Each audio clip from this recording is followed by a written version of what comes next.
Bem-vindo ao conto Até Você Dormir. Antes de tudo, desejo a você um feliz ano novo, repleto de calma, sonhos tranquilos e noites serenas. Acomode-se com conforto, desacelere a respiração e deixe o dia ficar para trás. Nesta noite, vamos ouvir uma memória de Sherlock Holmes.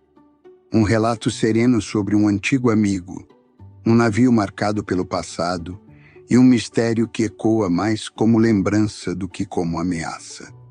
Permita que cada palavra conduza sua mente suavemente, enquanto o sono se aproxima. Gloria Scott.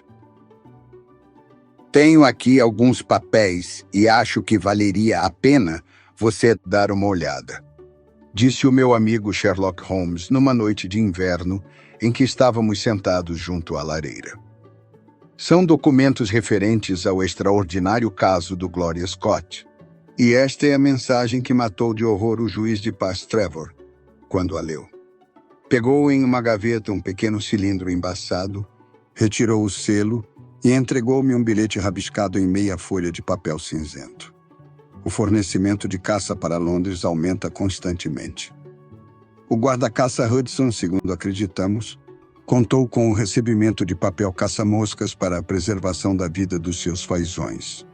Quando acabei de ler aquela mensagem enigmática, vi Holmes rindo da minha expressão. Você parece meio aturdido, observou. Não vejo como este bilhete possa inspirar horror. Parece-me mais grotesco do que qualquer outra coisa.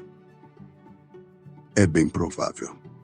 Mas o fato é que a pessoa que leu, um velho robusto e bem disposto, foi vítima dele, como se tivesse sido atingido por uma coronhada. Você me deixa curioso. Mas por que disse há pouco que havia motivos muito particulares para que eu examinasse este caso? Porque foi o primeiro em que me envolvi. Eu havia tentado muitas vezes saber de meu amigo o que o levara a se interessar pela pesquisa criminal, mas nunca o surpreendera numa hora de disposição comunicativa. Naquele momento, inclinou-se para a frente na poltrona e abriu os documentos sobre os joelhos. Depois, acendeu o cachimbo e fumou durante algum tempo antes de me entregar os papéis. Já me ouviu falar a respeito de Victor Trevor? Foi o único amigo que fiz nos meus 2 anos de universidade.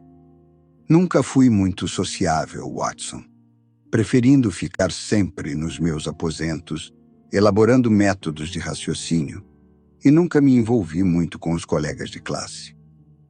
Com exceção de esgrima e boxe, eu tinha poucas inclinações esportivas. Além disso, minha linha de estudos era bem diferente da dos meus colegas, de modo que não tínhamos pontos de contato. Trevor era o único homem que eu conhecia, e isso em consequência de um incidente. O Bull Terrier dele mordeu meu tornozelo certa manhã, quando eu estava indo para a capela. Foi uma maneira prosaica de fazer amizade, mas eficaz. Fiquei de cama 10 dias e Trevor aparecia sempre para saber como eu estava. A princípio era apenas uma conversa rápida, mas em pouco tempo as visitas se prolongaram e antes do fim do trimestre éramos bons amigos. Ele era um sujeito cordial, vivo, cheio de animação e energia, o oposto do meu temperamento em quase todos os aspectos. Mas descobrimos interesses comuns e um verdadeiro elo passou a nos unir quando descobri que ele também não tinha amigos. Finalmente convidou-me para ir à casa de seu pai, em Donnithorpe, Norfolk. Aceitei a sua hospitalidade durante um mês inteiro de férias.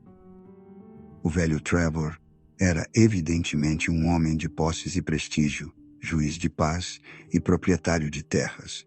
Donnithorpe é um povoado ao norte de Langmere, no distrito de Broads. A casa era antiga, ampla, com traves de carvalho no teto e paredes de tijolos. Uma bela alameda ladeada de limeiras conduzia à entrada.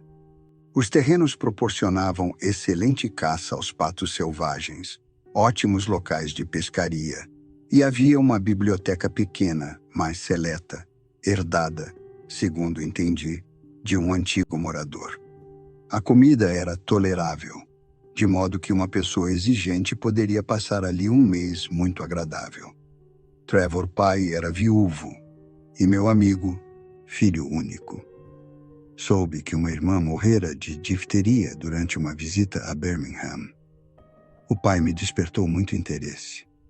Era homem de pouca cultura, mas considerável vigor, tanto físico como mental. Mal abrira um livro, mas viajara muito. Conhecia grande parte do mundo e lembrava-se de tudo o que havia aprendido. Era um homem atarracado, vigoroso, de cabeleira grisalha, rosto bronzeado e olhos azuis tão vivos que chegavam a parecer ferozes. No entanto, era conhecido na região como um homem bondoso e caridoso, que chamava a atenção pela brandura de suas sentenças no tribunal. Uma noite, pouco depois da minha chegada, tomávamos vinho do Porto após o jantar, quando Trevor filho começou a falar sobre os hábitos de observação e dedução que eu já sistematizara, embora ainda não percebesse o papel que representariam na minha vida. O velho pensou, evidentemente, que o filho exagerava na descrição de um ou dois dos meus feitos triviais. Rindo bem-humorado, ele disse: Sr. Holmes, sou um excelente sujeito. Veja se é capaz de deduzir algo a meu respeito. Temo que não haja muita coisa a deduzir, comentei. Creio que tenha estado sob o temor de uma agressão pessoal nos últimos 12 meses. O riso morreu-lhe nos lábios e ele me olhou muito surpreso. Isto é verdade. E virando-se para o filho: Victor, quando desbaratamos aquele grupo de caçadores ilegais, eles juraram nos matar. E Sir Edward Hawley chegou a ser agredido. Desde então fiquei de sobreaviso, embora não faça ideia de como descobriu isso. O senhor tem uma bengala muito bonita, respondi. Pela inscrição, observei que a possui há menos de um ano, mas teve o cuidado de retirar o castão e despejar chumbo derretido no orifício, transformando-a numa arma poderosa. Concluí que só tomaria essas precauções se temesse algum perigo. Mais alguma coisa? Perguntou sorrindo. Lutou boxe durante um bom tempo na juventude. Certo, novamente. Como descobriu? O meu nariz é meio torto? Não, as orelhas. Elas têm aquele achatamento e a espessura característicos dos lutadores de boxe. Mais alguma coisa? E fez muita escavação, a julgar pelas calosidades. Ganhei toda a minha fortuna em minas de ouro. Esteve na Nova Zelândia. É exato. E visitou o Japão. Absolutamente correto. E esteve intimamente associado a alguém cujas iniciais eram J.A., pessoa que o senhor tem se esforçado para esquecer completamente. O senhor Trevor levantou-se devagar, fixou em mim seus grandes olhos azuis de um jeito estranho e depois caiu para a frente, com o rosto entre as cascas de nozes espalhadas pela mesa, num desmaio profundo. Você pode imaginar, Watson, o choque que isso representou para o filho e para mim. Mas o desmaio não foi longo. Abrimos o colarinho, jogamos água no rosto dele, que arquejou uma ou duas vezes e retesou o corpo. Com um sorriso forçado, ele disse: Espero não tê-los assustado, rapazes. Embora eu seja um homem robusto, tenho um ponto fraco no coração, e qualquer coisa me abala. Não sei como consegue isso, Sr. Holmes, mas tenho a impressão de que todos os detetives reais e fictícios seriam como crianças em suas mãos. É para isso que deve orientar a sua vida. Ouça a palavra de um homem que conhece boa parte do mundo. E essa recomendação, com a avaliação exagerada do meu talento que a precedeu, foi a primeira coisa que me fez sentir, Watson, que eu poderia transformar em profissão aquilo que até então não passava de um hobby. Mas naquele momento eu estava muito preocupado com o repentino mal-estar do meu anfitrião para pensar em outra coisa. Espero não ter dito nada que o magoasse. Falei. Tocou num ponto bastante sensível, sem dúvida. Posso perguntar como soube e quanto sabe. Falava em tom de brincadeira, mas o olhar de pavor voltara às suas pupilas. É muito simples. Quando descobriu o braço para recolher aquele peixe, vi que as letras J e A tinham sido tatuadas na dobra do cotovelo. Eram ainda legíveis, mas pela aparência borrada e pela mancha na pele em volta, ficou claro que foram feitas tentativas para apagá-las. Então era óbvio que aquelas iniciais representavam alguém muito próximo, que mais tarde quis esquecer. "Que olho o senhor tem?" exclamou com um suspiro de alívio. "É exatamente como disse, mas não quero falar no assunto. De todos os fantasmas, os dos velhos amores são os piores. Vamos para a sala de bilhar, fumar tranquilamente um charuto." A partir daquele dia, apesar de toda a sua cordialidade, havia sempre um traço de desconfiança nas atitudes do Sr. Trevor em relação a mim. Até o filho dele percebeu. Pregou um susto tão grande no velho que ele vai ficar sempre em dúvida sobre o que você sabe e o que ignora. Ele não queria demonstrá-lo, tenho certeza, mas a ideia estava tão fixa em sua mente que vinha à tona em cada gesto. Finalmente, convencido de que estava causando embaraços, dei por encerrada a minha visita. Mas um pouco antes da minha partida, ocorreu um incidente que, posteriormente, se revelou muito importante. Estávamos sentados no gramado, em cadeiras de jardim, nós três, aproveitando o sol e admirando a vista do vale, quando uma criada apareceu, dizendo que havia um homem à porta querendo falar com o Sr. Trevor. "Como se chama?" perguntou o meu anfitrião. Não quis dar o nome. "Então, o que é que ele quer?" "Disse que conhece o senhor e quer conversar durante alguns minutos." "Mande-o entrar." Um instante depois surgia um homenzinho franzino, de maneiras servis e andar desajeitado. Vestia casaco aberto, manchado de alcatrão na manga, camisa xadrez vermelha e preta, calças de brim e pesadas botas muito gastas. O rosto era magro, bronzeado e astuto, exibindo um sorriso perpétuo que mostrava dentes irregulares e amarelos. As mãos enrugadas estavam meio fechadas, à maneira característica dos marinheiros. Quando se aproximava pelo gramado, ouvi o Sr. Trevor fazer um ruído semelhante a um soluço. Saltando da cadeira, correu para a casa. Voltou daí a instantes e senti um cheiro forte de brandy quando ele passou por mim. "Então, o que posso fazer por você, meu velho?" O marinheiro olhou para ele de pálpebras franzidas, com o mesmo sorriso largo estampado no rosto. "Não me conhece?" perguntou. "Ora, é Hudson, sem dúvida", exclamou o Sr. Trevor em tom de surpresa. "Hudson? Sim, senhor", confirmou o marinheiro. "Faz 30 anos ou mais que o vi pela última vez.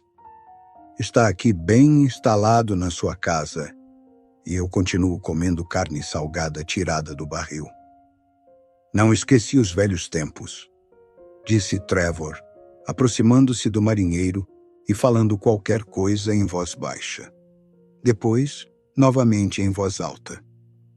Vá até a cozinha e lhe darão algo para comer e beber. Não há dúvida de que conseguirei um emprego para você. Obrigado, senhor, disse o marinheiro levando a mão à testa.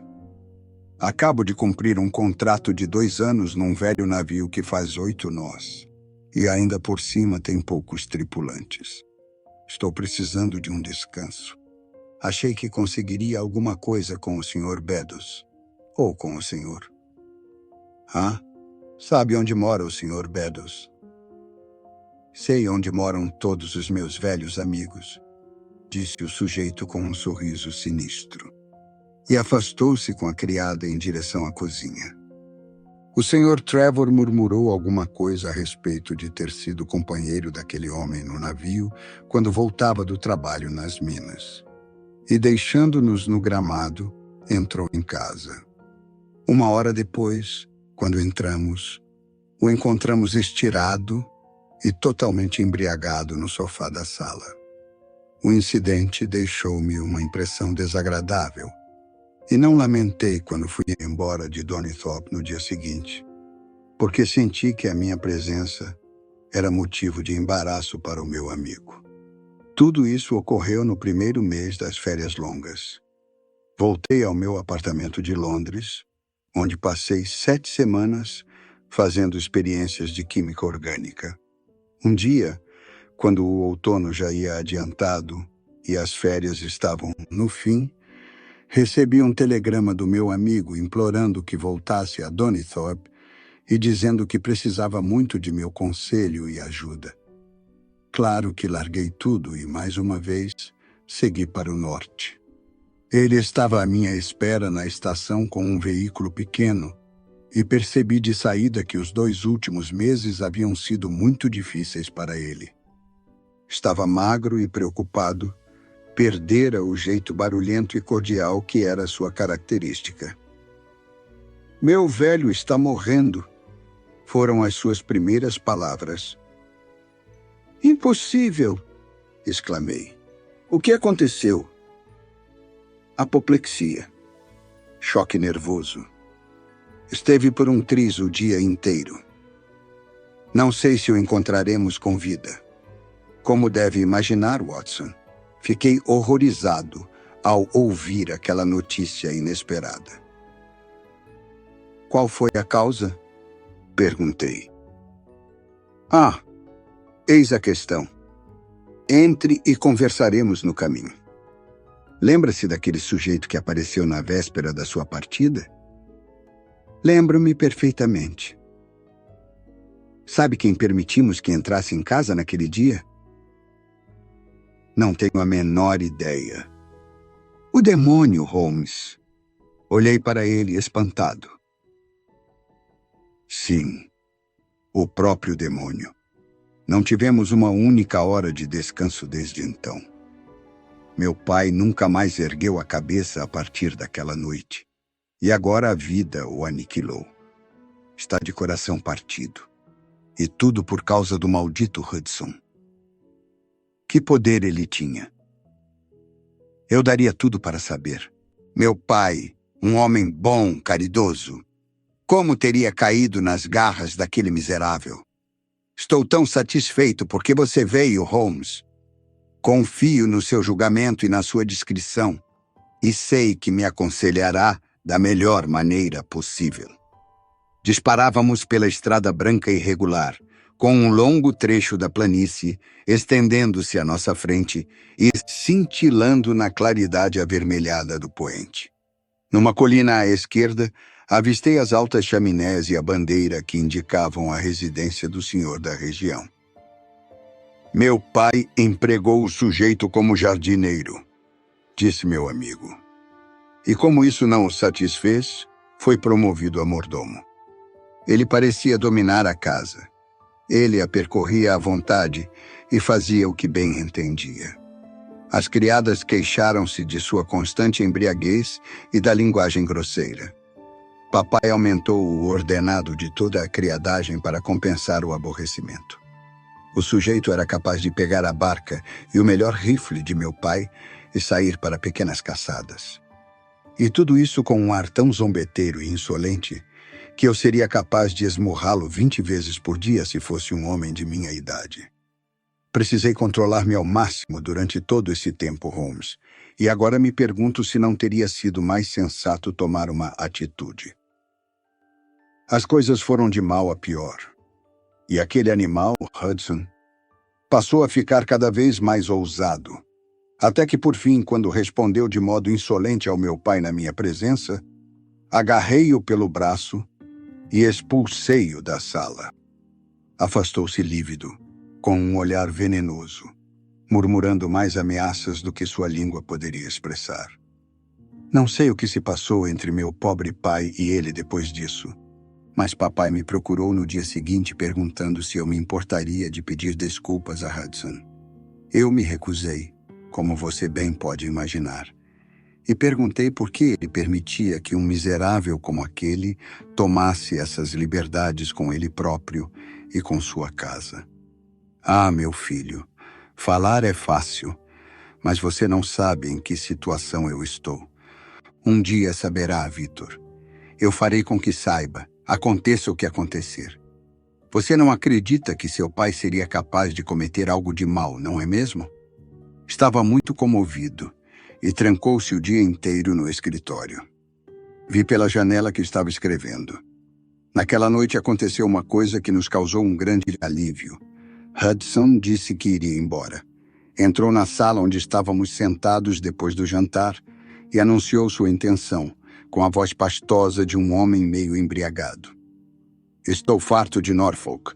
Vou para a casa do Sr. Beddoes, em Hampshire. Ele ficará tão satisfeito em me ver quanto você ficou. Não está saindo daqui aborrecido, não é, Hudson?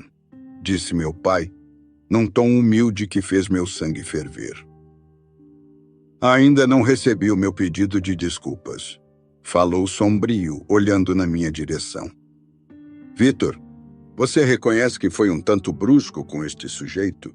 Perguntou meu pai, virando-se para mim. Pelo contrário, acho que nós dois fomos excessivamente pacientes com ele, respondi. Acha mesmo? Ele rosnou. Muito bem, rapaz. Veremos. Saiu da sala no seu andar desleixado e meia hora depois foi embora da casa, deixando meu pai extremamente nervoso. Noite após noite, eu o ouvia caminhando de um lado para outro no quarto. Quando ele começava a recuperar a tranquilidade, ocorreu o golpe. Como? Perguntei, ansioso. Da maneira mais extraordinária. Ontem à noite chegou uma carta endereçada a meu pai, com o carimbo de Fordingham. Papai a leu, apertou a cabeça com as mãos e começou a correr pelo quarto em pequenos círculos, como alguém que estivesse fora de si. Quando finalmente consegui obrigá-lo a deitar-se no sofá, vi que a boca e as pálpebras dele estavam repuxadas para um lado e percebi que havia sofrido um derrame. O Dr. Fordham veio imediatamente e nós o pusemos na cama. Mas a paralisia aumentou e não há sinais de que vá recuperar os sentidos. Acho que dificilmente o encontraremos com vida. Estou horrorizado, Trevor. O que haveria nessa carta para provocar um efeito tão terrível? Nada. Este é o ponto inexplicável do caso. A mensagem era absurda e banal. Ah, meu Deus! Era o que eu temia. Enquanto ele falava, contornamos a curva da Alameda e vimos, à luz do crepúsculo, que todas as janelas da casa estavam fechadas. Corremos para a porta, meu amigo, transtornado pela dor. Um senhor vestido de preto veio ao nosso encontro. Quando foi, doutor? Perguntou Trevor. Assim que você saiu. Ele recuperou a consciência.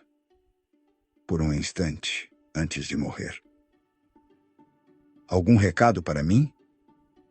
Somente que os documentos estão na gaveta do fundo do armário japonês.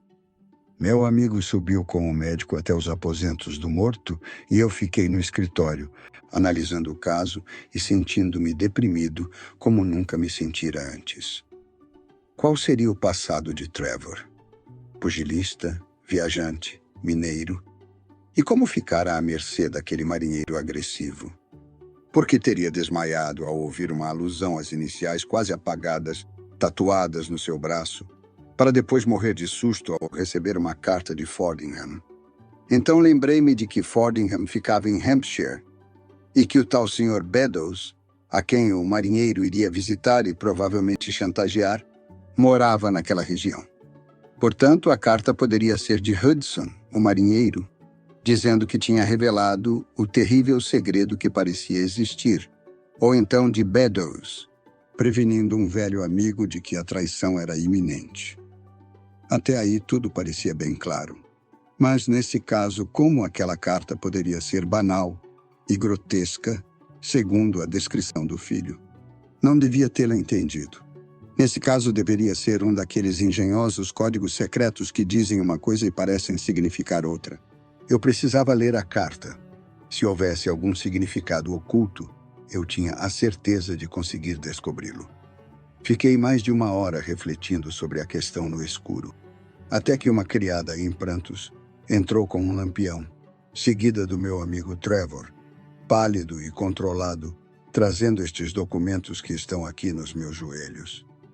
Sentou-se na minha frente, aproximou a lâmpada da borda da mesa e entregou-me um bilhete escrito como vê, numa única folha de papel cinzento.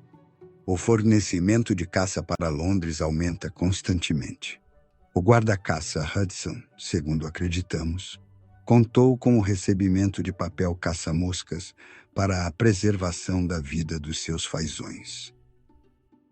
Ao ler o bilhete, fiquei com uma expressão tão confusa quanto a sua neste momento. Então eu o reli com bastante atenção. Era óbvio que, como eu imaginara, havia um sentido oculto naquela estranha combinação de palavras. Ou as palavras papel caça-moscas e fazões teriam um significado predeterminado. Esse sentido seria arbitrário, impedindo qualquer dedução. Contudo, não me agradava pensar assim. E a presença do nome Hudson parecia demonstrar que o assunto da mensagem era o que eu havia imaginado, e o bilhete fora enviado por Beddoes e não pelo marinheiro. Tentei ler de trás para diante, mas a combinação à vida dos seus fazões não era promissora. Experimentei palavras alternadas, mas fornecimento caça-Londres não parecia ajudar a esclarecer nada. Mas, de repente, a chave do enigma surgiu nas minhas mãos. Percebi que cada terceira palavra, a contar da primeira, servia para fornecer uma mensagem que levaria o velho Trevor ao desespero. O aviso era curto e seco, como li para o meu amigo. A caça terminou. Hudson contou tudo. Fuja se quiser salvar a vida. Victor Trevor escondeu o rosto nas mãos trêmulas. Sim, deve ser isso. É pior que a morte, porque também significa a desonra. Mas qual o significado de guarda-caça e fazões? Nada tem a ver com a mensagem, mas poderia significar muita coisa se tivéssemos meios de descobrir o remetente. Você pode ver que ele começou escrevendo a caça e assim por diante. Depois, para acompanhar o código pré-estabelecido, teve que arranjar palavras para preencher os espaços. Usou as primeiras que lhe vieram à cabeça, e se há tantas referências ao esporte, pode-se ter quase certeza de que ele é apaixonado por caça ou uma pessoa interessada na criação de animais. Sabe alguma coisa a respeito desse Beddoes?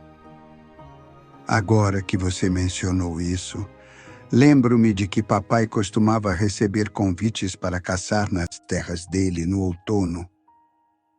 Então, não há dúvida de que é ele o autor do bilhete. Só falta descobrir o segredo com que esse marinheiro ameaçava esses dois homens ricos e respeitáveis. Temo que seja algo pecaminoso e vergonhoso, exclamou meu amigo. Mas para você não terei segredos. Aqui está a declaração redigida por meu pai, quando soube que era iminente o perigo representado por Hudson. Encontrei-a no armário japonês, como ele dissera ao médico. Abra e leia para mim. Não tenho forças nem coragem para ler pessoalmente.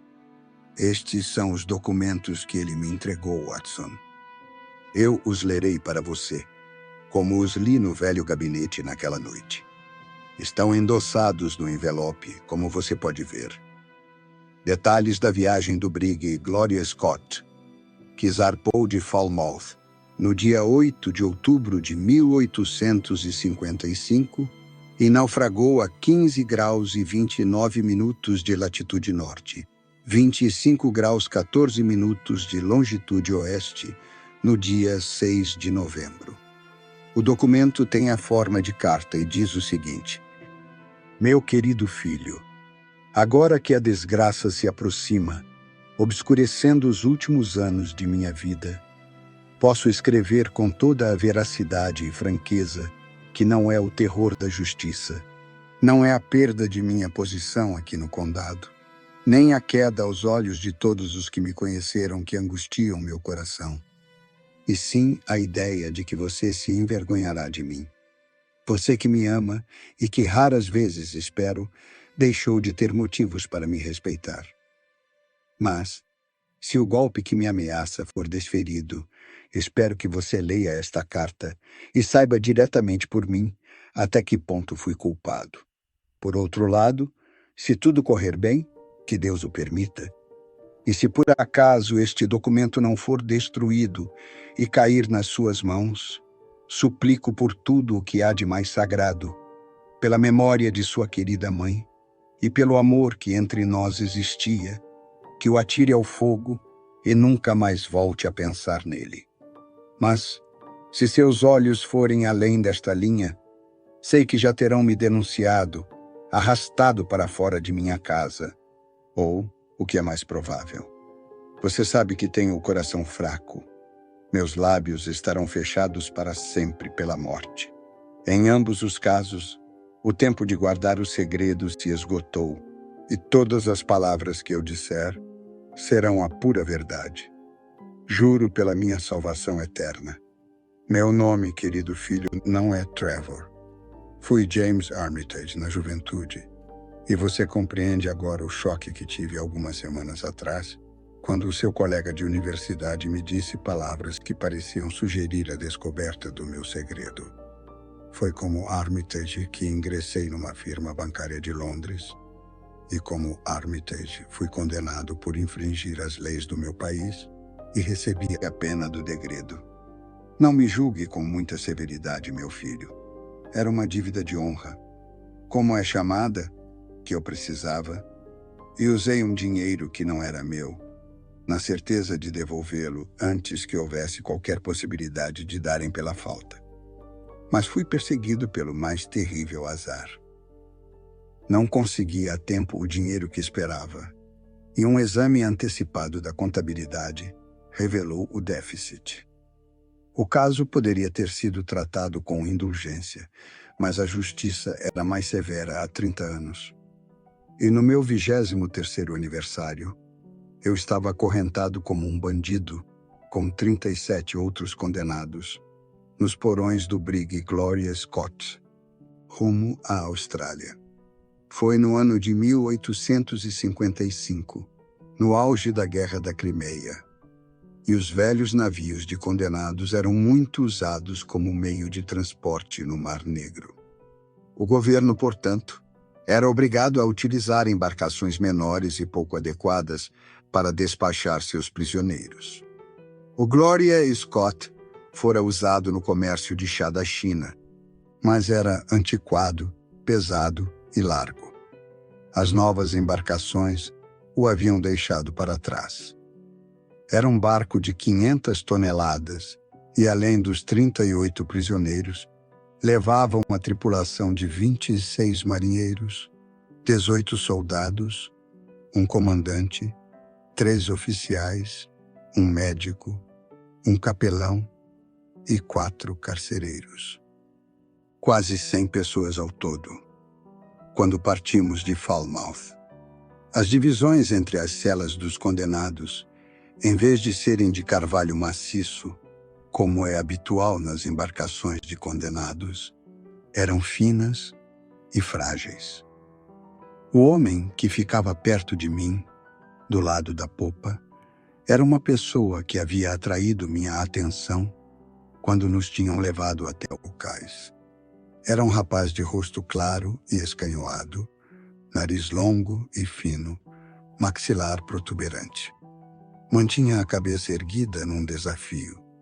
Tinha o andar cadenciado e era notável por sua altura extraordinária. Creio que nenhum de nós chegava-lhe aos ombros. Não devia ter menos de 2,10 metros. Era estranho ver entre tantas fisionomias tristes e cansadas alguém cheio de energia e decisão. Vê-lo era para mim como encontrar uma fogueira em meio a uma nevasca. Foi um prazer descobrir que era meu vizinho, e fiquei mais satisfeito ao ouvir na calada da noite alguém murmurar ao meu ouvido e descobrir que ele conseguira abrir um orifício na madeira que nos separava. Olá, amigo. Como se chama? E por que está aqui? Respondi e também perguntei com quem estava falando. Sou Jack Prendergast e prometo que aprenderá a abençoar meu nome antes que cada um vá para o seu lado. Lembrei-me de ter ouvido falar no caso dele, que havia abalado o país algum tempo antes da minha prisão. Era um homem de boa família e grande talento, mas de hábitos incuravelmente corruptos e que havia obtido, graças a um engenhoso sistema de fraudes, imensas quantias de dinheiro dos comerciantes de Londres. Ah, lembra-se do meu caso? Perguntou, orgulhoso. Lembro-me muito bem. Então, talvez se lembre de que ele tinha algo de estranho. Estranho como? Eu tinha quase 250.000, não é exato? Foi o que disseram. Mas o dinheiro não foi recuperado, não é? Não. Onde acha que ele está? Não tenho a menor ideia.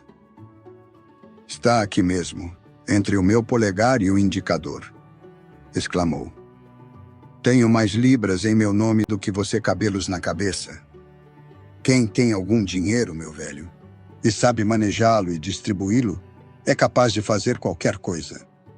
Acha provável que um homem capaz de tudo gaste as calças, sentado nesta embarcação fedorenta e infestada de ratos e insetos? Este velho caixão bolorento que comerciava nas costas da China? Não, senhor. Esse homem cuidaria de si próprio e dos seus amigos, pode apostar. Você poderia se agarrar a ele e jurar pelo livro sagrado que o sujeito iria libertá-lo. Era nesse estilo que ele costumava falar e a princípio achei que eram palavras ocas. Mas depois que ele me testou e me fez prestar um juramento com toda a solenidade, revelou-me que havia um plano para assumir o controle do navio. Uma dúzia de prisioneiros havia elaborado esse plano antes de embarcar. Prendergast era o líder, e seu dinheiro, a força propulsora. Eu tenho um sócio, um sujeito excelente de toda a confiança. Ele ganha uma porcentagem. E onde acha que está neste momento? É o capelão do navio. O capelão, nada menos. Subiu a bordo de casaco preto, documentos em ordem e dinheiro suficiente para adquirir todo o brigue dos porões à Gávea. A tripulação é dele, de corpo e alma. Podia comprá-la por atacado, com desconto à vista, e o fez antes mesmo de serem contratados. 2 dos carcereiros e o segundo oficial estão no papo, e ele conseguiria comprar o próprio comandante se achasse que valia a pena. O que faremos, então? O que é que você acha? Deixaremos os casacos de alguns desses marinheiros mais vermelhos do que quando saíram das mãos do alfaiate. Mas estão armados, objetei. Nós também estaremos, rapaz. Há um monte de pistolas para cada filho da mãe. E se não conseguirmos dominar este navio, apoiados por toda a tripulação, deveríamos ser mandados para um internato de moças. Fale esta noite com o seu companheiro da esquerda e veja se ele é de confiança. Foi o que fiz. Descobri que meu outro vizinho era um rapaz em situação semelhante à minha. Seu crime fora falsificação de assinatura. Chamava-se Evans, mas depois também trocou de nome como eu, e agora é um homem abastado, que vive no sul da Inglaterra. Estava disposto a participar da conspiração como o único meio de nos salvarmos. E, antes de atravessarmos a baía, só 2 prisioneiros não estavam a par do segredo. Um deles era débil mental, e não ousamos confiar nele. O outro sofria de icterícia, e não podia nos ajudar em nada. Desde o início, não havia nada que nos impedisse de assumir o controle do navio. A tripulação era um bando de malfeitores escolhidos especialmente para a tarefa. O falso capelão entrava em nossas celas para nos confortar, carregando uma valise preta que supostamente estava cheia de livros. E aparecia com tanta frequência que no 3º dia cada um de nós escondia no beliche uma lima, um par de pistolas, meio quilo de pólvora e 20 balas. 2 dos guardas eram agentes de Prendergast, e o segundo oficial era o seu braço direito. O comandante, 2 oficiais, 2 guardas, o tenente Martin, 18 soldados e o médico, eram as únicas pessoas que tínhamos contra nós. Embora a situação fosse segura, decidimos não descuidar de nenhuma precaução e deflagrar o ataque de repente, no meio da noite. Mas ele ocorreu mais depressa do que esperávamos. Uma noite, na 3ª semana de viagem, o médico desceu para ver um dos prisioneiros que estava doente e, ao apoiar a mão no beliche, sentiu o contorno de uma pistola. Se tivesse ficado calado, ele poderia ter estragado tudo, mas era um homenzinho nervoso, de modo que deu um grito de surpresa e ficou tão pálido que o homem percebeu o que se passava e o agarrou imediatamente. Foi amordaçado antes que pudesse dar o alarme e amarrado no beliche. Ele havia destrancado a porta que dava para o convés e nós passamos por ela correndo. As 2 sentinelas foram abatidas a tiros, assim como um cabo que apareceu para saber o que estava acontecendo. Havia 2 outros soldados à porta do salão e aparentemente seus mosquetes não estavam carregados, porque não atiraram contra nós e foram abatidos quando tentavam atacar-nos com as baionetas. Então corremos para o camarote do comandante, mas quando abrimos a porta, houve uma explosão lá dentro. Demos com ele caído sobre um mapa do Atlântico pregado na mesa e o capelão ao lado, empunhando uma pistola fumegante. Os 2 oficiais já haviam sido imobilizados pela tripulação e o caso parecia encerrado. O salão ficava ao lado da cabine e ali nos reunimos, instalando-nos nas poltronas, falando todos ao mesmo tempo, enlouquecidos pela sensação de estarmos novamente em liberdade.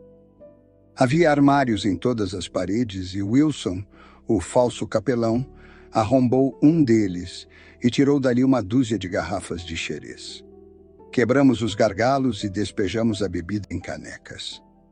Estávamos bebendo quando, de repente, sem qualquer aviso, disparos de mosquete soaram nos nossos ouvidos e o salão ficou tão cheio de fumaça que não conseguíamos ver nada do outro lado da mesa. Quando a fumaça se dissipou, o lugar estava em ruínas. Wilson e 8 dos nossos contorciam-se no chão, uns sobre os outros, e o sangue misturado ao xerez sobre a mesa me provocam náuseas até hoje, só de pensar. Ficamos tão amedrontados diante da cena que teríamos desistido de tudo se não fosse Prendergast. Berrando como um touro, correu para a porta com todos os que ainda estavam vivos. Na popa encontramos o tenente e 10 dos seus homens. As clarabóias que iluminavam o salão estavam meio abertas e pela fresta eles haviam atirado contra nós. Foram dominados antes de poderem recarregar as armas e resistiram como homens. Levamos a melhor e em 5 minutos o caso estava encerrado. Meu Deus, terá havido algum dia pior abatedouro do que aquele navio? Prendergast parecia um touro enfurecido. Agarrava os soldados como se fossem crianças e os atirava ao mar, vivos ou mortos. Havia um sargento horrivelmente ferido que continuou a nadar durante tempo espantoso, até que alguém, misericordiosamente, estourou-lhe os miolos. Quando a luta terminou, não restava um só dos nossos inimigos, exceto os guardas, os oficiais e o médico. Foi por causa deles que surgiu a grande discussão. Muitos de nós estávamos satisfeitos em recuperar a liberdade, mas não queríamos ter na consciência o peso de assassínios. Uma coisa era abater soldados armados de mosquetes e outra vê-los assassinados a sangue frio. Eu e mais 7. 5 prisioneiros e 3 marinheiros. Afirmamos que não queríamos saber disso, mas foi impossível demover Prendergast e os que o apoiaram. Nossa única possibilidade de segurança residia em levar a tarefa até o fim, disse ele. Não queria deixar ninguém capaz de dar com a língua nos dentes no banco das testemunhas. Quase tivemos o mesmo destino dos prisioneiros, mas ele acabou dizendo que, se quiséssemos, poderíamos pegar um dos escaleres e ir embora. Ficamos satisfeitos com a proposta porque estávamos fartos da carnificina e percebemos que iriam acontecer coisas piores antes que o caso chegasse ao fim. Deram-nos roupas de marinheiro, um barril de água, 2 tonéis, um de carne seca e outro de biscoitos, e uma bússola. Prendergast nos mostrou um mapa. Disse que éramos marinheiros salvos de um naufrágio ocorrido a 15 graus de latitude norte e 25 graus de longitude oeste. Cortou a amarra e nos deixou partir. Chegamos agora à parte mais surpreendente da minha história, querido filho. Os marinheiros haviam puxado a bandeira da verga do mastro dianteiro durante o motim, mas, quando nos afastamos, eles a recolocaram no lugar. E como soprava uma brisa do nordeste, a embarcação começou a se afastar lentamente de nós. O nosso escaler subia e descia nas ondas longas e suaves. Evans e eu, que éramos os mais instruídos do grupo, instalamo-nos na escota, calculando a posição e planejando o rumo que deveríamos seguir. Era uma questão difícil, porque Cabo Verde ficava 500 milhas ao norte e a costa da África, cerca de 700 milhas a leste. No fim das contas, como o vento soprava do norte, achamos que Serra Leoa seria a melhor opção e rumamos naquela direção. O Brig, àquela altura, havia quase desaparecido a este bordo. De repente, enquanto o observávamos, avistamos uma densa fumaça negra saindo do seu interior e projetando-se, como uma árvore monstruosa, no horizonte. Segundos depois, ouvimos um estrondo parecido com um trovão, e quando a fumaça se dissipou, não havia mais vestígio do Gloria Scott. Manobramos imediatamente o escaler e remamos com todas as forças para o local onde a névoa, que ainda pairava sobre a água, marcava o cenário da catástrofe. Levamos uma longa hora para alcançá-lo, e a princípio achamos que tínhamos chegado tarde demais para encontrar sobreviventes. Um escaler destroçado, Vários engradados e fragmentos de verga, ondulando nas águas, revelavam que o brigue havia naufragado. Mas não vimos sinais de vida, e já nos afastávamos horrorizados quando ouvimos um grito de socorro e avistamos à distância um pedaço de madeira com um homem estirado em cima. Quando o arrastamos para bordo, verificamos que era um jovem marinheiro chamado Hudson, tão queimado e exausto que só na manhã seguinte foi capaz de contar o que havia acontecido. Ao que parece, depois que nos afastamos, Prendergast e sua gangue decidiram executar os 5 prisioneiros restantes. Os 2 guardas já haviam sido liquidados e atirados ao mar, assim como o 3º oficial. Prendergast desceu então aos porões e, com as próprias mãos, cortou a garganta do infeliz médico. Restava apenas o 1º oficial, um sujeito ousado e ativo. Ao ver Prendergast aproximar-se empunhando a faca ensanguentada, livrou-se das cordas que o prendiam e que ele conseguira afrouxar, desceu correndo o tombadilho e mergulhou no porão do navio. 12 condenados que desceram com suas pistolas à procura dele encontraram-no com uma caixa de fósforos em punho, sentado num barril de pólvora aberto, um dos 100 que o navio transportava, e jurando que mandaria tudo pelos ares se alguém se aproximasse.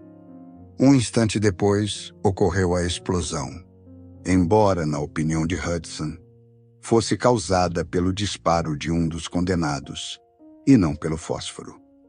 Qualquer que fosse a causa, era o fim do Gloria Scott e dos miseráveis que o dominavam. É esta, em poucas palavras, meu querido filho, a história terrível em que estive envolvido.